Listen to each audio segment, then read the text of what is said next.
ప్రభువును కూడా కొరడాలతో కొడుతూ ఉన్నారు, ఉమ్ము వేస్తూ ఉన్నారు. ఎంతమందిని స్వస్థత పరిచాడు, ఎంతమందిని ఆయన బాగు చేశారు. ఆ బాగు చేసిన వాళ్ళు అందరూ కూడా ఏం చేశారు? ఉమ్ములు వేస్తూ, రాళ్ళు వేస్తూ, కొరడాలతో కొడుతూ, హేళన చేస్తూ, అపహేళన చేస్తూ, ఓసి వీళ్ళు నన్నే చేస్తుందని అన్నాడే. కానీ ఏదన్నా ఒక్క మాట మాట్లాడా? మనమైతే ఎన్ని మాటలు మాట్లాడి ఉండేవాళ్ళము కదా, దొరికేవాళ్ళం కూడా కాదు మనమైతే పిల్లారా.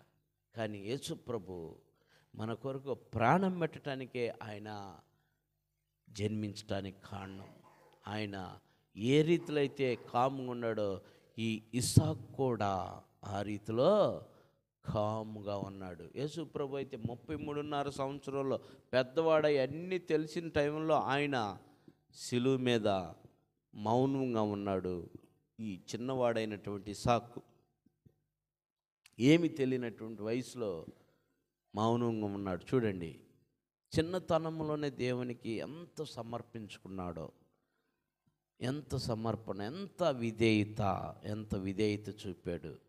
ఆ విధేయత చూడండి. ఆయన దేవుడు అడిగినటువంటి పనిని నెరవేర్చడానికి అబ్రహాం వెళ్ళాక ఆ కట్టు కట్టేసి ఆయన్ని ఆ యొక్క మండపం మీద, అంటే ఆ బలిపీఠం మీద పెట్టేసి కత్తి వెత్తినప్పుడు వెంటనే దేవుని అబ్రహాంతో మాట్లాడాడు. అబ్రహాం, చాలు, ఆపు, నువ్వు ఆపేసేయి, తొందరపడబాకు, అడిగింది నేనే కదా, నేను ఇప్పుడు వెనక్కి తీసుకుంటున్నాను. వద్దో, నీ కుమారుడు వద్దో, ఇదిగో నీ కుమారుడు సజీవుడిగా ఉండాలా, నీ కుమారుడులో నేను రావాలి గనక, నీ కుమారుడు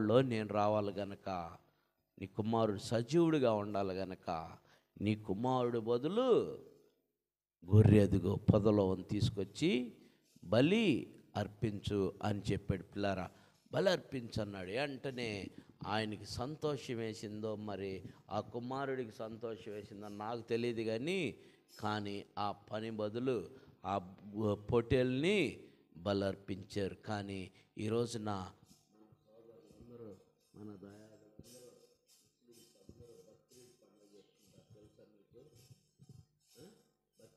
బదులు ఏమిచ్చాడు? పొట్టేల్నిచ్చాడు బలి. సో చూడండి, మరి ఈ కయ్యూను కూడా ఏమిచ్చాడు? పనికిరానివి ఇచ్చాడు. ఏబేలు ఇష్టమైంది ఇచ్చాడు.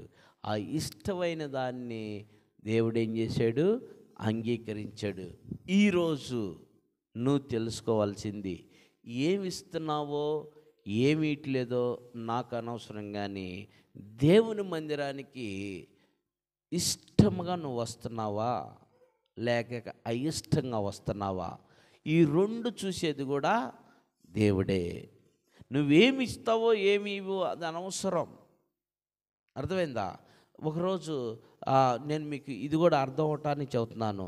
యేసు ప్రభు శిష్యులు ఆయన్ని ఊరేగించుకుంటూ వెళ్ళినప్పుడు అక్కడున్న ప్రజలందరూ కూడా, ఏవయ్యా ఆపమనం, ఏంది ఈ సాధన, ఈ గొడవ ఏంటి, నీ శిష్యులు తెగ ఎక్కువ చేస్తున్నారు అని యేసు ప్రభుని వాళ్ళందరూ కూడా ఎదురాడారు. వాళ్ళందరూ నోరు మూపియాలని యేసు ప్రభుని నిలదీసినప్పుడు యేసు ప్రభు ఒక మాట చెప్పాడు. ఒరే బాబుల్లారా, వీళ్ళందరూ కానీ మౌనంగా ఉన్నారంటే, వీళ్ళందరిని కానీ మీరు నోరు మూపించారంటే, ఇదిగో మీ చుట్టుపక్కల ఉన్నటువంటి ఈ పర్వతాలు, ఈ రాళ్ళు, ఈ మైదానం గందరగోళం చేసేసిద్దిరా అని చెప్పినప్పుడు బెత్తరపోయారు. చిన్న ఎగ్జాంపుల్ చెబుతున్నా. ఈ మైక్ సౌండ్కి అబ్బో గొడవ సౌండ్ అనుకుంటాం కదా. దేవుడు పిడుగులు తీసుకొస్తే ఏం చేస్తాం మనం? ఎవరు ఆపగలరు? ఇది ఒక గంట మాత్రమే కదా. ఆ పిడుగులు ఎవరు ఆపగలరు? ఎవరన్నా ఆపగలరా? ఈ ప్రపంచంలో ఎవరన్నా ఆపగలిగినటువంటి వ్యక్తులు ఉన్నారా? పిడుగులు కారణం లేకుండా పిడుగులు పడుతున్నాయి ఈ మధ్య. మొన్న ఓ పిడుగంట, మేము వాటర్ డెవలప్ మీటింగ్ పెడతాం చూడు, అక్కడ కొబ్బరి చెట్లు 2 ఎండిపోలా, పిడుగు పడిందంట. అక్కడ 2 ఎండిపోయినాయి, కాలిపోయినాయి కొబ్బరి చెట్లు, పచ్చటి కాయలు, పచ్చటి చెట్లు అయ్యి ఆడబడిందంట.